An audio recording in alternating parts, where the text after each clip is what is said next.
saw the movie Belfast, I could not stop thinking about it. It's about a young boy growing up during a time of conflict. It's based on the story of Kenneth Branagh, a famous director who made the film. He grew up in Northern Ireland during a time called the Troubles, which was the fight over whether Northern Ireland should be part of the rest of Ireland or stay in the UK. Kenneth's family were faced with a difficult decision. Should they leave their home in Belfast for England or stay and risk their safety? But after I saw it, I was left with so many questions, like, was that what life was actually like back then? And how do you replicate all of them feelings in an hour-and-a-half movie? So I've come here to Belfast, Northern Ireland to try and fully understand the story behind the movie.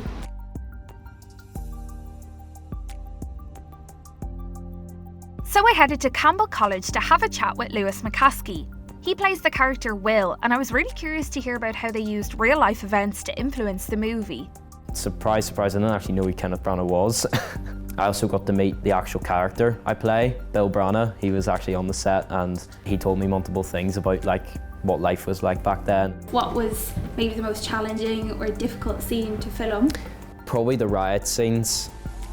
Yeah, riot scenes are really hard because you have to kind of get into the character. In that scene, I kind of wanted to know what Ken's experience was throughout the whole riots, and he explained it very well to us, and he would, before every single scene, he would go through in his head what it felt like for him. But do you think if it had have been in your character's eyes, what would have been different? It probably would have been a lot more kind of like violent, I feel. Will is a bit older, he's 15, he knows what's happening a bit more than Buddy. There's a scene in the film where Billy Clampton, he asks Jude, or Buddy, if I can go with him and collect milk bottles. But he actually means petrol bombs. Yeah, it would be a lot more severe, yeah. Different communities had very different experiences during the Troubles. The family in the movie are Protestant, but if you were Catholic, you faced discrimination, like John McCavana, who I went to meet. He would have been the same age as the kids in the movie in 1969. What I didn't really get was it was from a 10-year-old's perspective in Belfast, and the perspective I had as a 10-year-old, 11-year-old was just slightly different.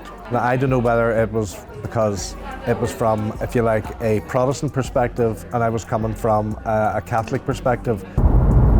On our way to school, for example, post-primary school, we'd have to travel from my house. It was about less than a mile, and we used to get stopped by the soldiers. They would travel in squads of 6 or 8. They would check your name, address, where you lived, and then you would go on. And then about 500 metres later, you would get stopped by a different patrol, and they would ask your name. And then, so that would be 3 times we'd be stopped on the way to school, and on the way back from school, it could be anything up to 4 or 5 times. And that's the kind of surreal existence that we had, because I remember talking to a secretary in my job years later, and she grew up in the Shankill Road, I grew up in the Falls Road, and I was telling her about being stopped 3 times on the way to school and 5 times on the way back. She says, no, you weren't. I says, no, I was. And she just couldn't believe it. And this is a person who was the same age as me, who grew up 2 miles away, couldn't believe that I had that kind of childhood. They've built a huge tourist industry here, and I just wonder, has the Belfast movie done damage to that? I just hope that those people who see Belfast, it won't put them off coming. Won't put them off coming to a marvellous city, brilliant people, great crack, and they won't see any of what they see in the movie. You know.